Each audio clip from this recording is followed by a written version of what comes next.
अकबर और बीरबल की कहानी। 3 सवाल। बीरबल राजा अकबर के दरबार में बहुत प्रिय थे। वह अपने बहुत सारे निर्णय बीरबल की चालाकी और बुद्धिमानी के बल पर सभा में लेते थे।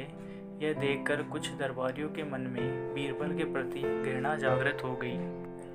उन दरबारियों ने मिलकर बीरबल को बादशाह अकबर के सामने नीचा दिखाने के लिए एक योजना बनाया। एक दिन भरी सभा में उन दरबारियों ने अकबर के समक्ष कहा कि अगर बीरबल हमारे 3 प्रश्नों का उत्तर दे देंगे तो हम मान जाएंगे कि बीरबल से बुद्धिमान कोई नहीं। बीरबल की बुद्धि की परीक्षा लेने के लिए बादशाह अकबर हमेशा तैयार खड़े रहते थे। यह बात सुनते ही राजा अकबर ने हाँ कर दी। 3 प्रश्न इस प्रकार थे। पहला प्रश्न, आसमान में कितने तारे हैं? दूसरा, इस धरती का केंद्र कहाँ है? तीसरा प्रश्न, इस पृथ्वी में कितने पुरुष और महिलाएं हैं? यह सुनते ही अकबर ने तुरंत बीरबल से कहा, अगर तुम इन प्रश्नों के उत्तर नहीं दे पाओगे तो तुम्हें अपने मुख्यमंत्री के पद को त्यागना पड़ेगा।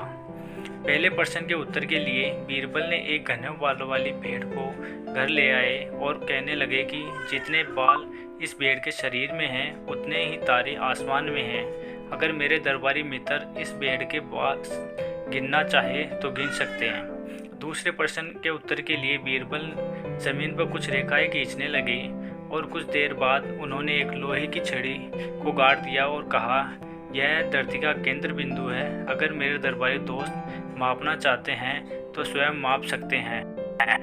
तीसरे सवाल के उत्तर में बीरबल बोले, वैसे तो यह बताना बहुत ही मुश्किल है कि इस दुनिया में पुरुष कितने हैं और महिलाएं कितने, क्योंकि इस दुनिया में कुछ लोग ऐसे भी हैं जिनको उस गणना में नहीं जोड़ा जा सकता, जैसे कि हमारे यह दरबारी मित्र। अगर इस प्रकार के लोगों को हम मार डालें तो हमें गणना करने में भी आसानी होगी। यह सुनते ही सभी दरबारियों ने सर नीचे कर लिए। तभी राजा अकबर ने हंसते हुए कहा, बीरबल, तुमसे चालाक और बुद्धिमान कोई नहीं। कहानी से शिक्षा। सफलता प्राप्त करने का कोई न कोई रास्ता जरूर होता है, बस अपनी बुद्धि पर दृढ़ संकल्प रखना चाहिए।